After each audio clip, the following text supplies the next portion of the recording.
Bienvenue chers fidèles et téléspectateurs à cette édition dont voici d'abord les principaux titres. Le parti Sawanya Frodebu plaide pour une création d'une école de démocratie après 30 ans de la victoire de ce parti. Pierre Claver Nahimana, président de ce parti, l'a dit ce jeudi à l'occasion de 2 mois dédiés à la démocratie et l'octroi des matériels à l'hôpital de district de Gwibaga a facilité le traitement de certaines maladies pour les patients. Appréciation du médecin directeur de cet hôpital. Voici pour le sommaire, tout de suite les détails.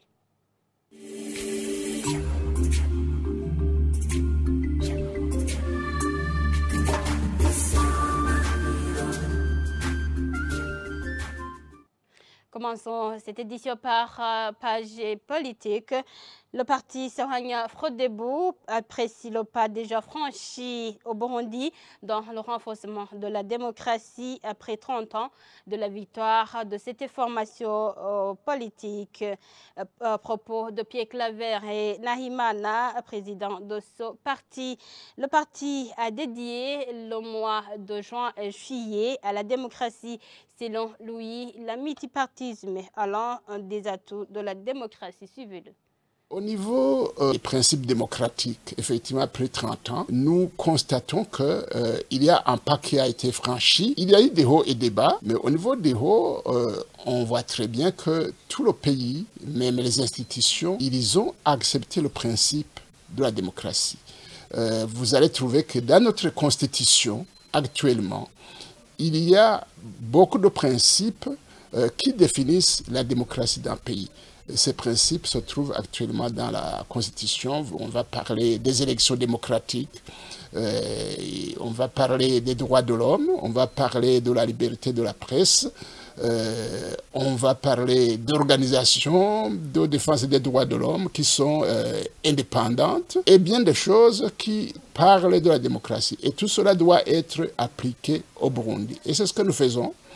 Comme vous le constatez, il y a des élections multipartites au Burundi régulièrement après ces 30 ans. La scission au sein des partis politiques n'a rien à voir, je ne dirais pas qu'il n'a rien à voir, mais ce n'est pas nécessairement ne pas maîtriser les principes démocratiques. Parce qu'un parti, lorsqu'il est né, c'est une très bonne chose, il est né sur un projet de société, mais après quelques années, dans tous les pays démocratiques, cela se passe. Au sein de ce parti, vous pouvez ne pas vous entendre sur les orientations qui se trouvent dans le projet de société.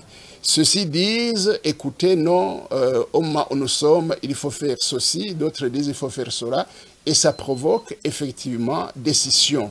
Si vous vous scindez, mais que vous continuez à prêcher la démocratie, que vous continuez à respecter les règles démocratiques, si vous vous scindez démocratiquement, là, il n'y a aucun problème. C'est accepté en démocratie. Alors, si vous vous scindez dans la violence, cela, on ne peut pas dire que c'est démocratique. Ça veut dire que vous n'avez rien compris sur la démocratie.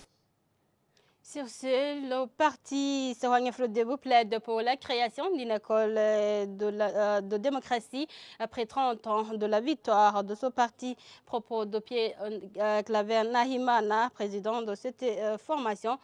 Il trouve que la vision du Burundi d'être pays émergent en 2040 et pays développé en 2060 est impossible sans une démocratie bien assise. Ce parti a dédié les mois de juin à juillet à la démocratie, suivez encore une fois.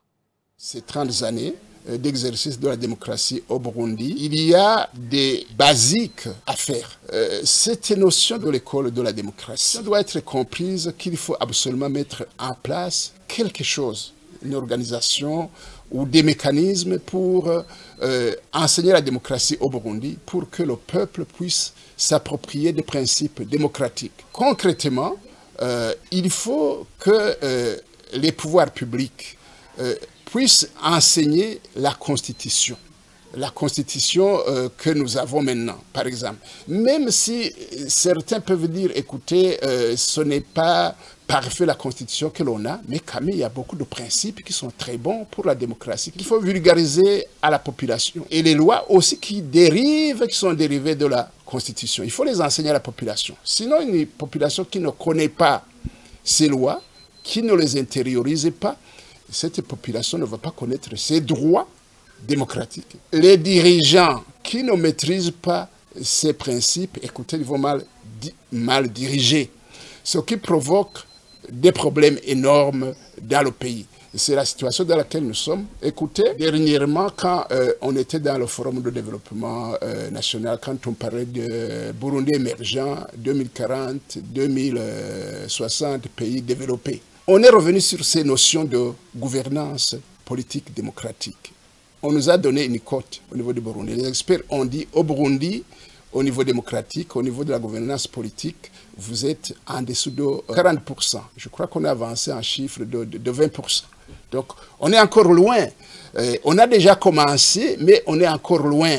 Pour pouvoir avancer, il faut faire beaucoup de choses qui nous ramènent au-dessus de 50%. Pour qu'on soit crédible et pour qu'on soit des candidats sérieux pour être un pays émergent. Donc vous comprenez qu'il y a beaucoup de choses à faire. Et poursuivons au journal par la page de la coopération. La position du Burundi face au conflit russo-ukrainien, selon le spécialiste des relations internationales, Dr Guillaume Ngengurutse, trouve que c'est un positionnement stratégique. Il ajoute que ce positionnement permet au Burundi d'entretenir des relations de deux côtés dont il a toujours besoin. Suivez-le. C'est un bon positionnement stratégique parce que le Burundi n'a aucun intérêt à choisir son camp, que ce soit pour l'Occident ou pour la Russie. C'est toujours bien que le Burundi le dise ainsi. C'est un positionnement qui lui permet d'entretenir des relations des deux côtés, des relations dont il a toujours besoin. Il a besoin non seulement d'entretenir de bonnes relations avec l'Occident, mais aussi d'entretenir de bonnes relations avec la Russie. Donc, c'est de bonne guerre que le ministre des Affaires étrangères affirme cette position. C'est vrai que ces deux pays qui sont en conflit essaient quelque part de mener une diplomatie d'influence pour se faire des alliés ça et là. Et donc, ça n'aura pas effectivement échappé à la Russie que l'Ukraine est en train de mener des activités diplomatiques au sein de la région. Mais cela ne signifie pas pour autant que les pays de la région vont se ranger derrière tel ou tel autre camp. De toutes les façons, ils n'ont aucun intérêt. C'est beaucoup plus une guerre qui oppose des grandes puissances ou des États qui sont en voie de développement contre l'autre n'ont aucun intérêt à se positionner.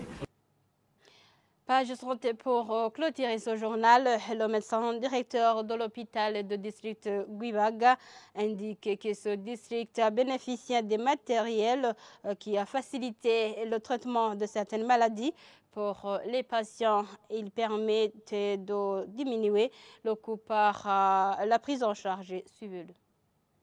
La formation en chirurgie de district. En fait, ça a diminué les dépenses pour les patients qui devraient être opérés ici. Et alors, par le manque de compétences et de moyens aussi, ils devraient être transférés. Mais pour le moment, ils sont pris en charge ici. C'est-à-dire que le coût a diminué. Ça, c'est pour du côté des patients. Mais aussi pour la structure, il y a aussi un gain. C'est-à-dire que même les actes qu'on faisait ici, le patient doit payer les frais. À ce moment-là, il y a une augmentation des recettes au niveau de l'hôpital. Mais le défi, il y a un défi pour cette formation. Une seule personne dans une structure ne suffit pas pour faire ces interventions. Par exemple, ici, pour cet hôpital, c'est moi le médecin qui a fait cette formation en chirurgie de district.